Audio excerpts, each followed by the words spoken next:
Brings us to the 1920s. Now, in the 1920s, the Roaring 20s. The Roaring 20s, shit's going good for America, right? The Roaring 20s, well, up until, that little 1929 bump.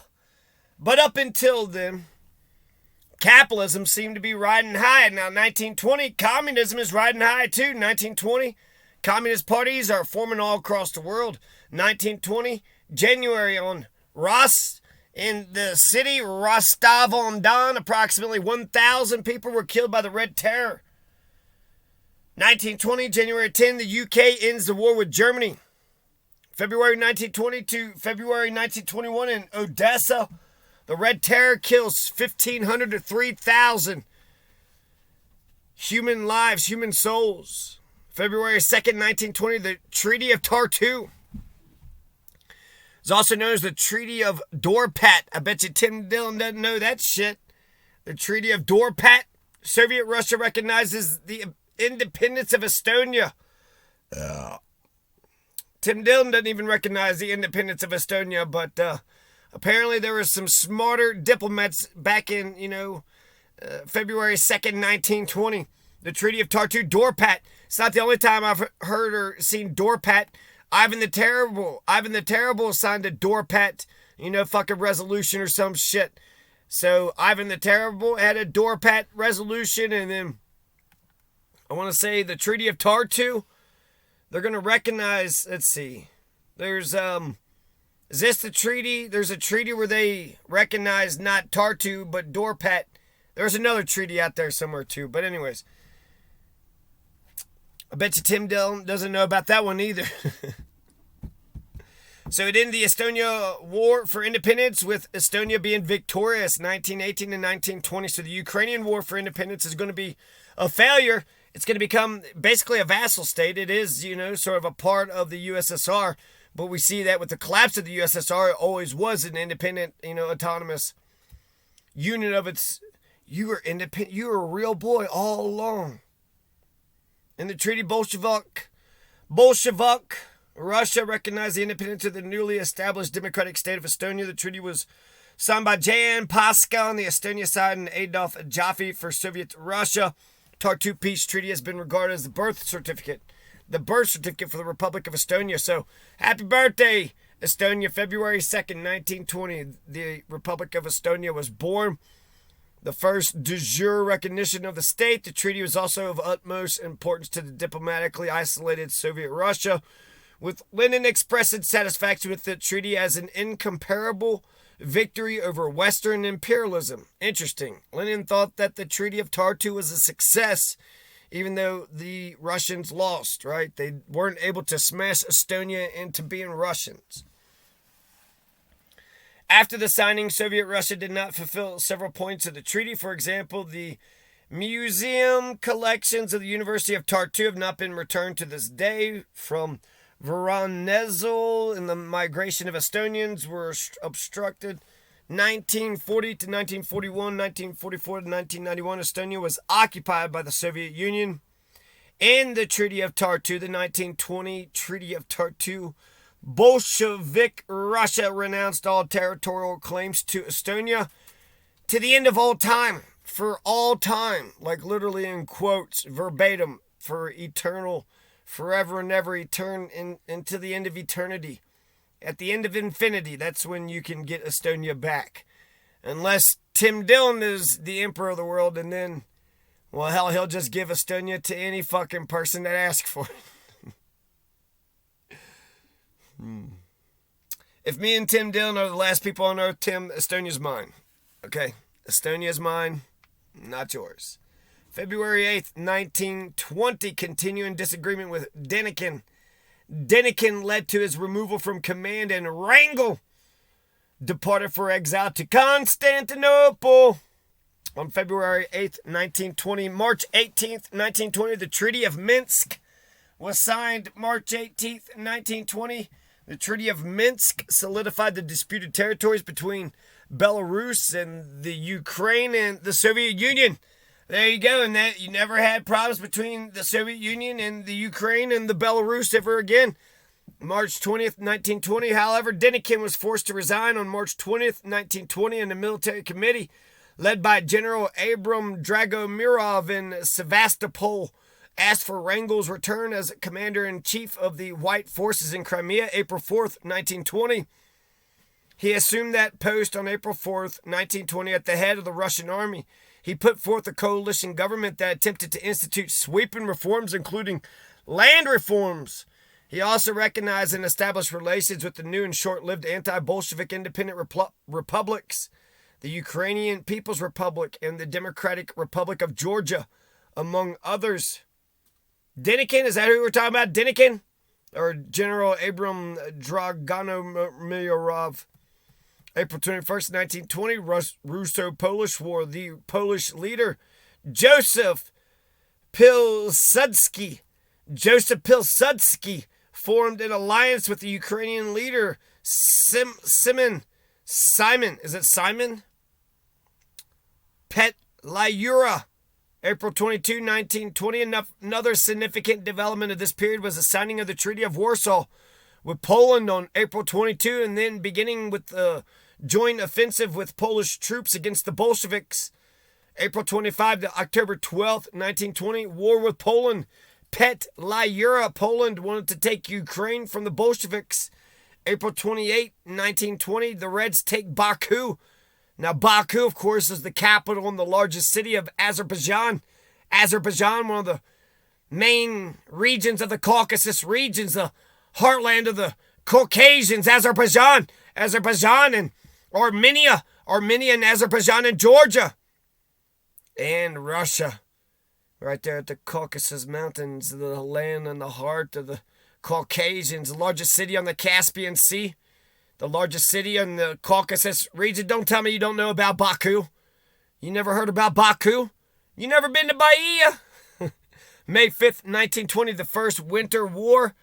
It ends from December 6, 1919 to May the 5th, 1920. There was the First Winter War campaign under the command of Mikhailo Pavlenko, leading the Kiev Rifle Division, with which he fought against the Bolsheviks to the fall of 1920. Tai Uti-Unik remained undaunted by the failure of the campaign, participated in planning the Second Winter Campaign. This campaign took place in 1921, although there were some early victories, it ultimately ended in failure. The unit was overrun. Over 300 soldiers were executed by the Red Guard near Zhytomyr. Tai Uti-Unik, together with a small number of soldiers, escaped. May 6, 1920, the First Winter War ends. The Ukrainian People's Republic versus the Bolshevik forces in Ukraine. It began December 6, 1919, lasted till May 6, 1920. The leader of the Ukrainian forces was General Mikhailo Emelianovich Pavlenko. Fucking Pavlenko. The main battles of the First Winter Campaign took place at Lipovets and Zhashkiv and Uman and Kaniv and Cherkazy and Smila, Zolotonosha, Oviopol,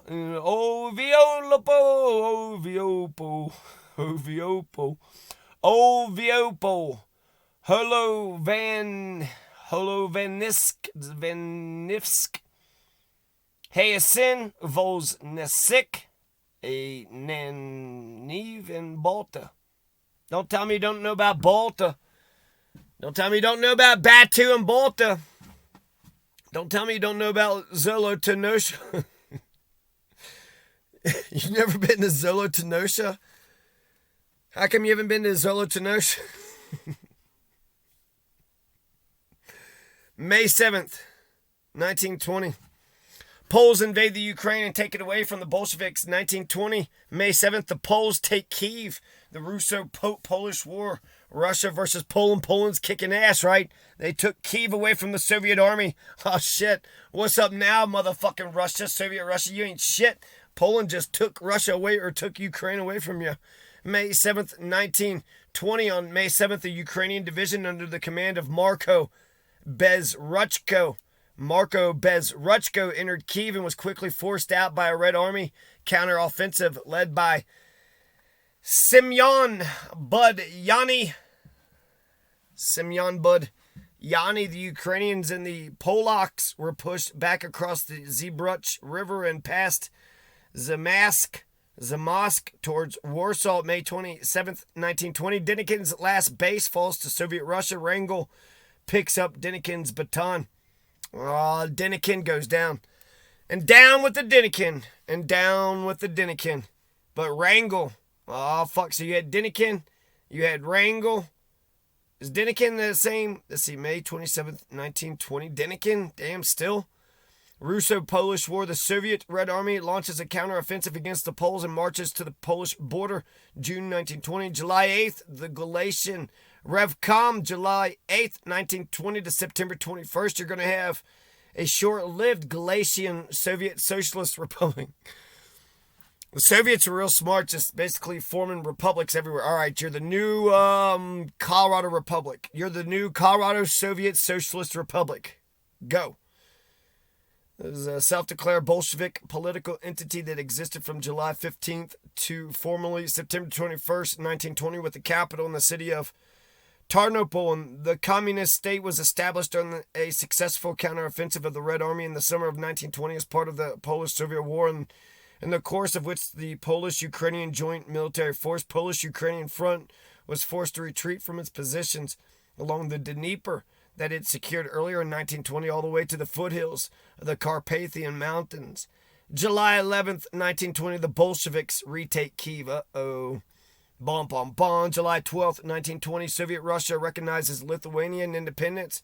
Lithuanian and Bolshevik Russia representatives signed the Treaty of Moscow on July 12th, 1920, which provided for the Bolshevik Russian recognition of Lithuanian independence. The Soviet-Lithuanian Peace Treaty, also known as the Moscow Peace Treaty, was signed between Lithuania and Soviet Russia July 12th, 1920, in exchange for Lithuania's neutrality and permission to move its troops in the territory that was recognized during its war against Poland. Soviet Russia recognized the sovereignty of Lithuania. The treaty was a major milestone in Lithuania's struggle for international recognition and recognized Lithuania's eastern borders.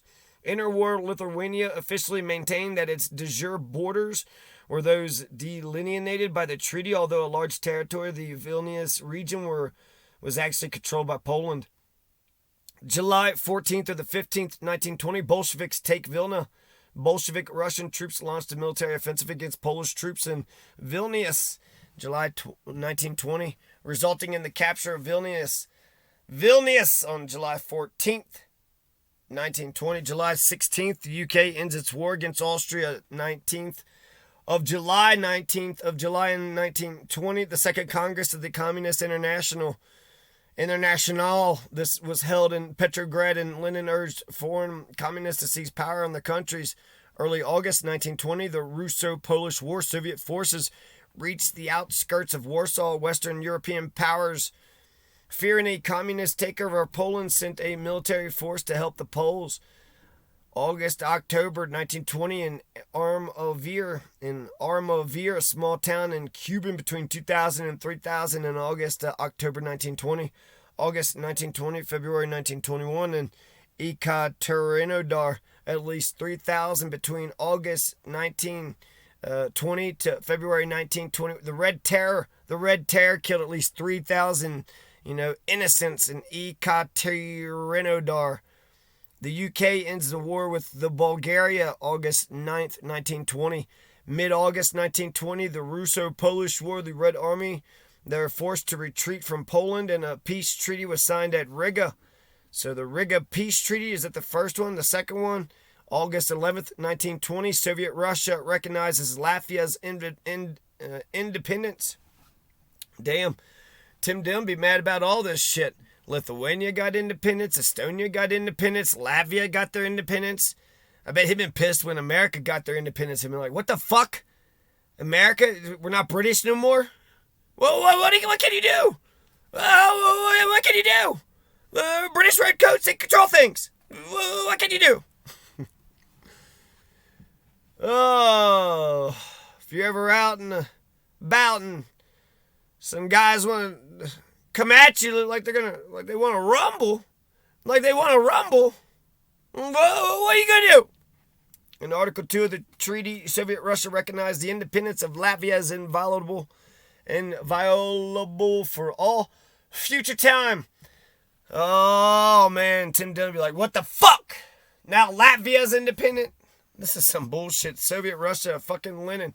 That's Lenin's Latvia. Nah, it's Lenin's Lithuania. That's Lenin's Germany. That's Lenin's Florida. What? That's Lenin's Florida. Late August 1920, there was a conflict between Stalin and Trotsky. Trotsky blamed Stalin for the failures in his handling of the Russo-Polish War, while Stalin blamed Trotsky for signing a peace with Poland. October 12th, a peace treaty is concluded between the Russian FSR and the Ukrainian SSR on one side and Poland on the other. Both parties, according to the principle of self-determination of the peoples, recognize the independence of Ukraine and Belarus. The preliminary peace terms specified but weeks passed in the position of both Soviet republics vis-a-vis the Russian SFSR remained undetermined. SFSR. October 14, 1920, Soviet Russia recognizes Finland's independence. Oh, finalize the end of the conflict, the border with the Soviet Union, the Treaty of Dorpat. Wait. There's another Treaty of Dorpat. Okay, this is the other Treaty of Dorpat. The first Treaty of Dorpat recognizes Estonia's independence. The second Treaty of Dorpat recognizes Finland's independence. Ivan the Terrible also signed the Treaty of Dorpat. What is Dorpat? Dorpat is what Tartu used to be called. So people used to call Tartu Dorpat for hundreds of fucking years. Now we call it Tartu because they're fucking free and independent. But beforehand you had all these, Dorpat treaties. So another Treaty of Dorpat, October 14th, 1920. Let's see, the Treaty of Tartu, they changed it, so, whatever, the Treaty of Dorpat. That's the Treaty of fucking Dorpat, the second Treaty of Dorpat. It's a unique name. I think I like it, I'll keep it. The Poles signed a peace with the Soviets on October 18th, 1920. The Red Army invades, occupies Crimea. The White Army is forced to withdraw in November 1920. Petliura's troops left the frontier. Wolochisk returned to Poland November 18th, 1920. November 26th, 1920, the Makinovist commanders were invited to a joint conference, and they were met by a firing line squad. And look at that. That's what the Bolsheviks fucking did with Nestor Makhno. There's like three groups that I like that the Bolsheviks fought against in Ukraine. They're not, really whitest. They're just anti-fucking Bolshevik. But the Nestor Makinos are definitely, the Makinovist or the Nestorovist, the Nestoristas, the Nestorovians. You had the Nestorites, right? It's hard to say that Makino. I guess that's not too hard. Makino. The Makinovistas, the Makinovista movement.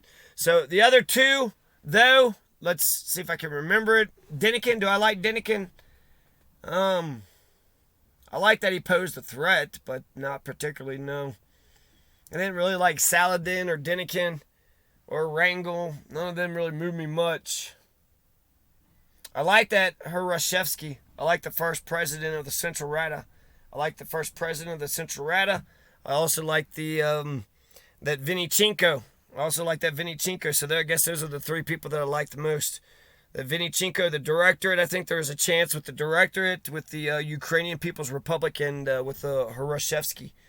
Those are my three favorite Ukrainians, in the war against the Bolsheviks. The Bolsheviks are basically just, I feel like the Bolsheviks are just kind of saying, all right, all this area is ours, and they're just going to push people as far as they can. If people just let them take them over, well, fuck it, they're a part of Russia now.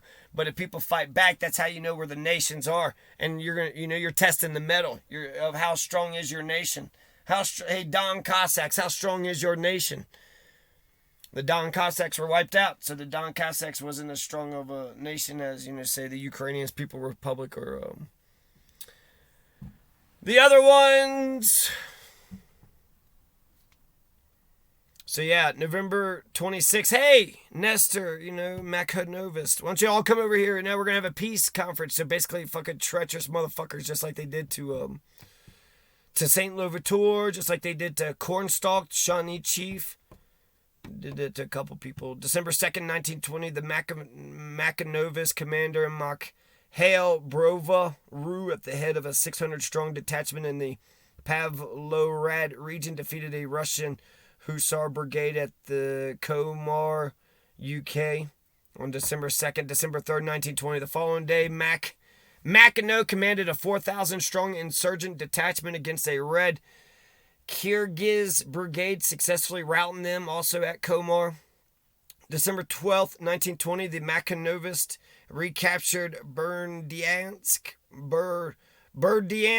which I think is the home of Joseph Conrad, or the birthplace of Joseph Conrad, Berdyansk, where they executed 86 members of the Cheka by the saber. Okay, so they're getting them back, right? Remember when y'all did that shit with the firing squad? Here, how about we just take the sword and there we go.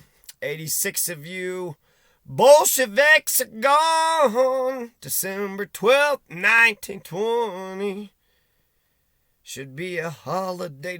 December 14th, 1920, they clashed with Red divisions at Andrivka, resulting in the capture of 20,000 Red soldiers who were subsequently given the option to either return home or join the insurgent ranks. December 14th, 1920, Bolsheviks order peasants to turn over all their food to meet the needs of the urban population. The Bolsheviks decreed a forced food levy December 14th, 1920, by which peasants were ordered to deliver their entire surplus to the state. December 16th, 1920.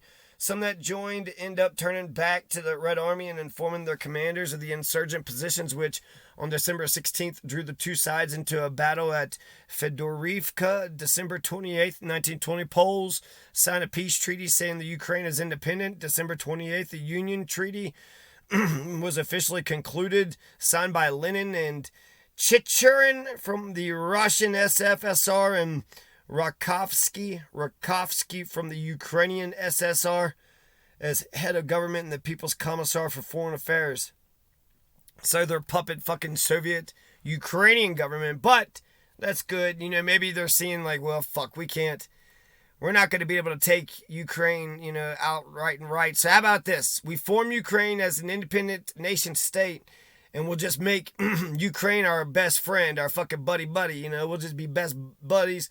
And with Ukraine and the relationship between the Ukraine and Russia, we'll just, show the rest of the world how you're supposed to respect Russia. That'll be the role of the Ukraine. Let's just say that, right? They're getting tired of fucking fighting 1917s coming to the end of 1920s. Like, fucking shit.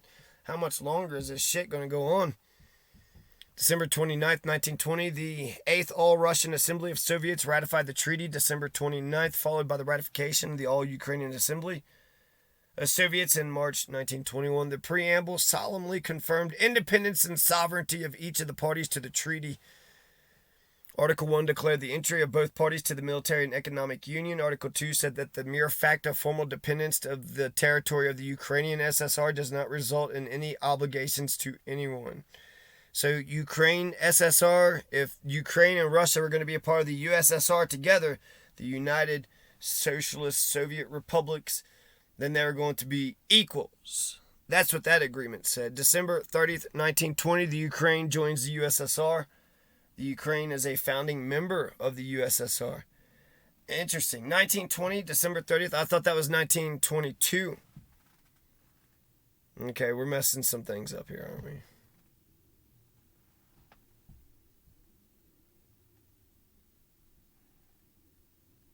Maybe, I don't know. I mean, I guess in a way that agreement, they're going to become big time the USSR when they get all those other countries because they add Transcaucasia in 1922.